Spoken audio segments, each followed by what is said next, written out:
Rain fell softly outside the old bus station, and the cold air followed people in every time the doors opened.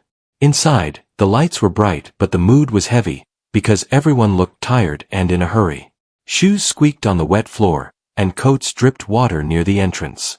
A small coffee stand hissed with steam, and the smell of cheap tea mixed with damp fabric. Near the ticket counter, a pregnant woman in a wheelchair sat quietly, trying to keep her breathing steady. Her name was Mia, and her hands rested on her belly as if she could protect the baby with her palms. Her legs were weak from an illness that had worsened during the pregnancy, and long hours outside her home left her body aching. She had not planned to travel on a rainy day, but she had no choice, because she had an appointment at a clinic in a small town. The clinic had agreed to see her after many calls, and she feared losing that chance if she missed the bus. She looked at the digital board again and again, because she worried the bus might leave early. She tried to sit upright, but her back hurt, and she felt a slow pressure under her ribs. She swallowed, kept her face calm, and told herself that she only needed to endure a little longer. Mia had been waiting for almost an hour, but time felt longer because she was uncomfortable and alone. Every chair near the counter was taken, and people stood close to her without noticing her. Some stared at their phones, some argued about delays, and some complained about the rain. A man leaned against a pillar so close that his elbow almost touched her shoulder. A woman stepped over the wheel of the chair as if it was a bag on the floor. Mia said nothing, because she did not want to start a conflict, and she did not want anyone to think she was asking for attention. She had learned to stay quiet in public places, because silence felt safer than being judged. She did not want pity, but she needed space, and she needed respect, and she needed to reach the counter without straining her voice. She looked toward the clerk, but there were too many people between them. She raised her hand once, then lowered it again, because the clerk was busy and the crowd was loud. She felt heat rise to her face, and she turned her head away so nobody would see the hurt in her eyes. She reminded herself that she came here for the baby, and that the baby mattered more than her pride. She took a slow breath, then another, and tried to focus on the sound of rain instead of the voices around her. Her life had not always been this hard, but it had become hard quickly, and it had stayed hard for a long time. Mia used to work at a small grocery store, and she liked the simple routine of stacking shelves and greeting familiar customers. When she married, she believed her life would become steadier, and for a while it did. Then her husband became ill, and medical costs drained their savings. Before they could recover, he passed away, leaving Mia with grief, bills, and a pregnancy that still had months to go. Family help was limited, and friends were busy with their own problems. Mia moved to a cheaper place, sold most of her things, and took small jobs she could do from home. When her legs weakened, she started using a wheelchair, and the world became full of obstacles she never noticed before. Curbs felt like walls, stairs felt like locked doors, and crowded rooms felt like storms. She told herself that she would stay strong, because her baby deserved a strong mother. Still, strength did not erase the lonely moments, and this station felt like one of those moments. She watched people hurry by, and she wondered if they avoided her because they were afraid, or because they were careless, or because they were simply too busy to see. She tried not to blame them, but it was hard to forgive what felt like silence around her. A sudden bump shook her chair, and one wheel turned slightly as someone brushed past too fast. Mia gripped the armrest to steady herself, and pain flickered in her lower back. The man who bumped her mumbled something that sounded like sorry, but he did not stop, and he did not look at her face. Mia closed her eyes for a second, and let the moment pass. She checked her bag to make sure her papers were still there, because she carried her clinic letter, her ID, and the small envelope with bus money. She kept the envelope hidden under a folded scarf, because she had learned to be careful in crowded places. When she opened her eyes again, she saw the line at the counter growing longer. The bus board flashed with a delay, and some people groaned, but Mia felt both relief and worry, because a delay meant more waiting and more strain. She shifted her shoulders, but the movement made her belly tighten, and she pressed her lips together to stay calm. She whispered to herself that the baby was safe, and that she would reach the clinic, and that she would not break down here. Across the room stood a man with a little girl holding his hand, both of them damp from the rain. The man's name was Leo, and his shoulders looked heavy, as if he carried invisible weight every day. He wore a simple jacket with worn cuffs, and his shoes had scuffs that showed long use. The little girl was Nora, and she was 6 years old, small and bright, with a careful way of looking at people. Leo was a single dad who worked at a repair shop, fixing old machines and doing odd jobs for neighbors. He had taken this day off to take Nora to visit her grandmother, because Nora missed her, and because Leo wanted his daughter to feel family warmth. Leo stood in line, checking the time, calculating what delays might mean for their connections. Nora looked around the station, watching faces, watching hands, watching small moments. She noticed things adults ignored, because she did not live inside a rush. She tugged gently on Leo's jacket and pointed toward Mia. She did not say much, but her eyes were serious, and Leo understood the meaning without needing many words. He followed her gaze and saw a pregnant woman in a wheelchair sitting too close to the crowd. He saw her quiet posture, her tense shoulders, and her hands resting protectively on her belly. He watched people step around her as if she was part of the wall, and something inside him tightened. Leo finished buying their tickets as quickly as he could, then stepped away from the counter. He looked around for a moment, as if searching for the right thing to do. His first thought was to offer his own place in line, but that would not solve the bigger problem. His second thought was to ask the clerk for help, but the clerk looked overwhelmed and the crowd looked impatient. Then he noticed a folding chair leaned against a wall near a small help desk sign. It looked like one of those chairs staff used when the station got too busy.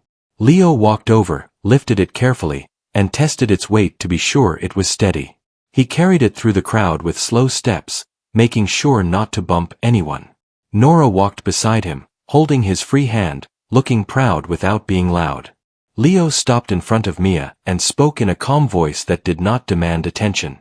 He told her that she should have a proper seat and a bit of space, because waiting was hard enough without being trapped in discomfort. Mia looked up, surprised, as if she had forgotten what kindness looked like from a stranger. Her eyes widened first, then softened, and her throat moved as if she was holding back emotion. She thanked him quietly, and her voice sounded tired but grateful. Leo placed the chair beside her wheelchair so she could shift her weight and rest her back, and he moved it close enough that she could still reach her bag and speak to the clerk when her turn came. Nora gave Mia a small wave, and Mia managed a gentle smile back. In that moment, the station did not change, the rain did not stop, and the delay did not disappear, but Mia felt less invisible. Leo did not know Mia's story, and Mia did not know Leo's struggles, but the simple act created a thin bridge between two tired lives. And neither of them knew that this small choice, made in a crowded station on a rainy day, was the first step toward something bigger. Mia shifted slowly onto the chair that Leo had placed beside her wheelchair and felt a small wave of relief move through her back and shoulders because sitting straight for so long had made her body ache, and the simple act of resting felt like a gift in that busy station. She adjusted the scarf around her neck and looked up at Leo with eyes that held both gratitude and quiet surprise because she did not expect a stranger to notice her when so many others had not. Leo nodded in a gentle way and stepped back so he would not make her feel uncomfortable, and Nora stayed close to him while watching Mia with curious and kind eyes. The noise of the station continued around them with people talking and footsteps echoing and announcements calling out delayed buses, but for a small moment it felt like a calm space had formed around the three of them. Mia took a slow breath and told herself that maybe the day would not be as hard as she had feared, and that maybe there were still good people in the world. Leo and Nora stood nearby because Leo did not want to leave Mia alone again, and he also wanted to be sure that no one pushed her chair or blocked her path to the counter. Nora looked at Mia, and then at her round belly, and then back at Leo, and her small face showed a mix of curiosity and concern. She asked Leo in a soft voice if the baby inside Mia was going to be okay, and Leo told her that babies were strong and that sometimes people just needed a little help to get through hard days. Mia heard this and smiled gently because the simple words made her feel less afraid and more hopeful. She told Nora that her baby was trying very hard to grow and that she was traveling to see kind doctors who would help them both. Nora nodded seriously as if she understood something important, and she told Mia that she hoped the baby would like rain because it was raining a lot that day. Mia laughed quietly, and the sound surprised even her because she had not laughed in a long time. The station clerk called out a number and people moved forward in the line, and Leo watched to see when Mia would need to speak to the counter. When her turn came, he stepped slightly to the side and cleared a path so that Mia could roll her wheelchair closer without struggling. A few people looked annoyed, but Leo did not move because he knew that Mia needed space and time. Mia thanked him again and spoke to the clerk, who listened and printed her ticket and confirmed her bus time. Mia felt a small weight lift from her chest because now she knew she had a seat on the bus and she would reach the clinic. She placed the ticket carefully in her bag and held it for a moment as if it was something precious. When she rolled back to her spot beside the chair Leo had given her, she felt safer than she had felt when she first arrived. While they waited for their own bus, Leo and Nora stayed nearby, and the three of them started to talk in simple and gentle ways. Leo told Mia that he and Nora were traveling to visit Nora's grandmother, who lived in a small town by a river. Mia said that she was also going to a small town and that she hoped to find help there because she wanted to be ready when her baby came. Leo listened without interrupting, and he could hear the worry in her voice, even when she tried to sound strong. He told her that being a single parent was not easy, but that it was possible and that love could carry people through hard times. Mia looked at him with new interest and asked if he was raising Nora alone, and Leo nodded and said that it had been just the two of them for a long time. Nora squeezed his hand and smiled because she was proud of her dad and the way he took care of her. As the minutes passed, more people crowded the station, and the air felt warmer and heavier. Some people glanced at Mia and Leo and Nora, but no one bothered them because the small group seemed to have its own quiet space. Mia noticed that her legs felt less tense now that she could sit properly, and she felt a small kick from the baby, which made her place her hand on her belly and smile. She told Leo and Nora that the baby was moving, and Nora leaned closer with wide eyes as if she could feel it too. Leo smiled at the sight because it reminded him of when Nora was small and how he used to place his hand on her mother's belly to feel her move. The memory was soft and sad at the same time, but it also reminded him of how life continued even after loss. An announcement called out Leo and Nora bus, and Leo felt a small worry because he did not want to leave Mia before her bus arrived. He checked the board and saw that her bus was coming soon, and he felt relieved. He told Mia that they would be boarding soon, but that he would stay until she was settled. Mia told him that he did not have to wait, and that she was already very grateful, but Leo shook his head and said that it was the right thing to do. Nora nodded in agreement because she had learned from her dad that helping people was important even when it took extra time. When Mia's bus was called, the crowd moved again, and this time Leo walked beside her wheelchair and made sure she could reach the gate without being pushed.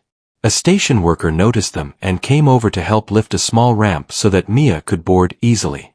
Mia thanked the worker and then looked at Leo and Nora with eyes that shone with emotion. She told them that she did not know how to repay their kindness, and Leo told her that she did not need to repay anything because kindness was not a debt.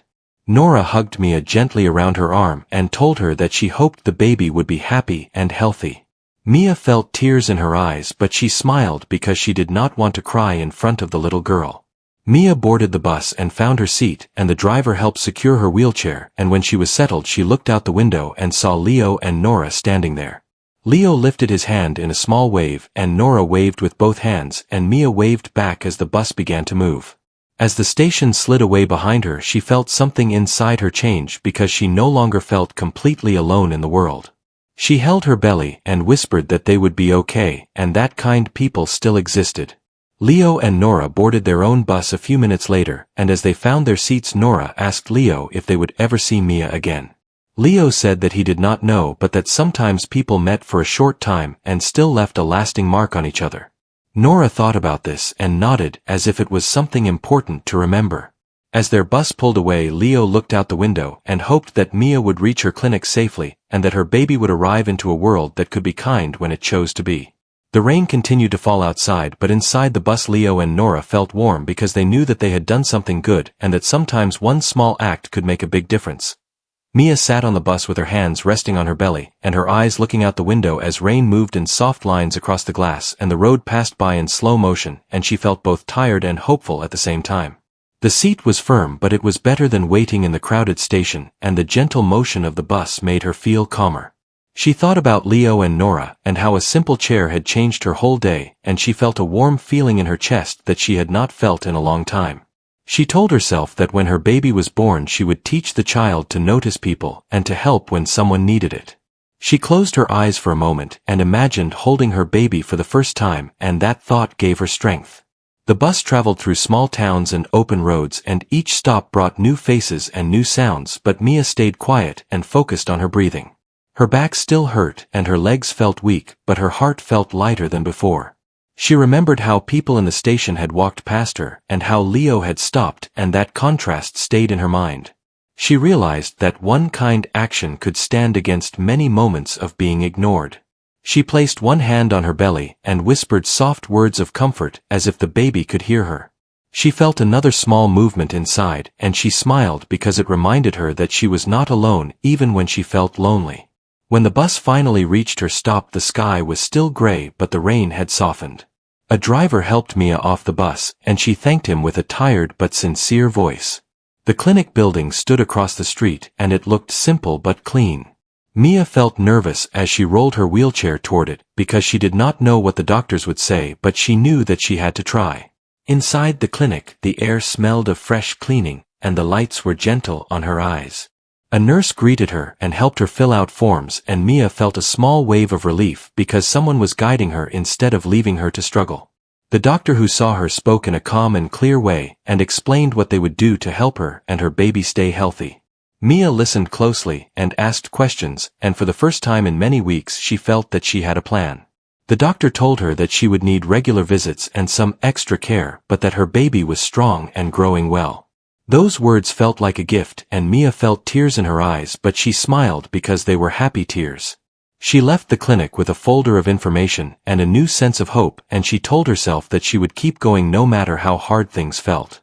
Back on the road, Leo and Nora were also on their way through small towns and quiet fields, and Nora rested her head against the window while Leo watched the scenery pass. He thought about Mia and wondered how she was doing and if she had reached her clinic.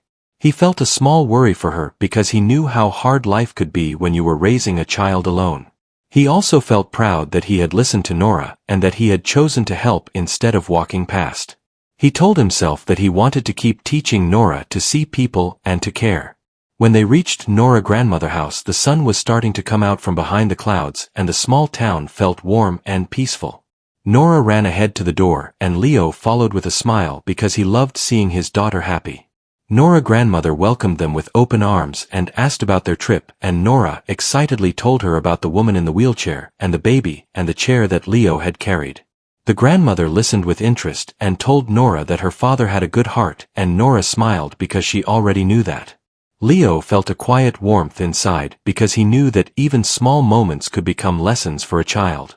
Days passed, and Mia returned to the clinic for her next visit, and each time she felt a little stronger and a little more confident. She found a small room to rent near the clinic, and a local group helped her with some baby supplies. She still had hard days, but she did not feel as lost as before. She often thought about Leo and Nora and how their kindness had come at a moment when she needed it most. She kept the memory close like a small light in her mind. Leo returned to his daily work at the repair shop, and Nora went back to school, and their lives continued with the usual busy rhythm. But sometimes when Leo was fixing a machine or Nora was drawing at the kitchen table, they would think about Mia and wonder how her baby was growing. Nora once asked Leo if they could ever meet her again, and Leo said that life was full of surprises and that sometimes paths crossed again when you least expected. Nora liked that idea, and she drew a picture of a woman with a big belly and a little baby and a man and a girl standing beside her. She taped it to the fridge and said it was their story. One afternoon weeks later, Mia sat in her small room and looked at the baby clothes she had been given, and she felt a sense of calm that she had not felt before. She was tired, but she was also ready for what was coming. She placed a small note inside her bag that said thank you, and she did not know who she would give it to, but she felt that it was important to carry gratitude with her. She told herself that when her baby was born she would tell the child about the man and the little girl who had shown her kindness in a crowded station. She believed that stories of kindness could shape a person just as much as any other story. As the day moved toward evening, both Mia and Leo and Nora were living their separate lives, but a quiet connection remained between them. None of them knew what the future would bring, but they all carried the memory of a moment when a simple chair had brought people together. That memory was small, but it was strong, and it reminded them that even in busy and difficult places kindness could grow. Mia woke before sunrise with a tight feeling in her lower belly and a steady pressure that came in waves, and she knew the day she feared and hoped for had finally arrived. She sat up slowly in her small rented room near the clinic and listened to the quiet street outside and tried to stay calm because panic would not help her or the baby. She reached for her phone and called the clinic number the nurse had written for her, and her voice shook a little as she explained what she was feeling. The nurse spoke gently and told Mia to come in right away, and promised that someone would meet her at the entrance, and Mia felt a small relief because she would not face the morning alone. She packed her bag with careful hands and checked again that she had her papers and the tiny set of baby clothes she had folded the night before. She looked at the little clothes for a second and smiled because they made the baby feel real in a new way. She whispered that they were going to be okay, and she rolled her wheelchair out into the hallway and down toward the street where a local driver from the support group was already waiting for her. At the clinic, the staff moved quickly but kindly, and Mia could feel how practiced they were at turning fear into action. A nurse guided her to a room and helped her settle and checked the baby and explained each step in simple words. Mia held onto the bed rail and focused on her breathing and tried to remember every calm thought she had practiced on hard days. The doctor came in and spoke with a steady voice and told Mia that her baby was doing well and that they would help her through the day. Mia felt tears in her eyes, but she nodded because she wanted to be brave and she also wanted to trust the people around her. Hours passed in a slow and heavy way, and yet time also moved fast because each wave of pressure demanded all her attention. She thought of the bus station and the chair and the feeling of being invisible, and she used that memory in a strange way because it reminded her that kindness could arrive in the middle of chaos. When the hardest moment came, she held the nurse's hand and squeezed and tried not to be afraid, and then at last the room filled with a new sound that made Mia's heart jump. The baby cried, and that cry was small but strong, and it felt like the whole world had shifted. The nurse placed the baby close to Mia, and Mia looked at the tiny face and felt something warm and powerful break through all the pain and exhaustion. She whispered a name she had kept in her heart for months, and she called the baby boy Sam, and the baby moved slightly as if he recognized her voice. In the days that followed, Mia stayed at the clinic for recovery, and the staff helped her learn how to care for Sam safely. She was tired in a deep way, but she was also filled with a new purpose that made tiredness feel different. She watched Sam sleep and breathe, and she felt the soft rise and fall of his chest, and she promised that she would give him a life where he felt seen.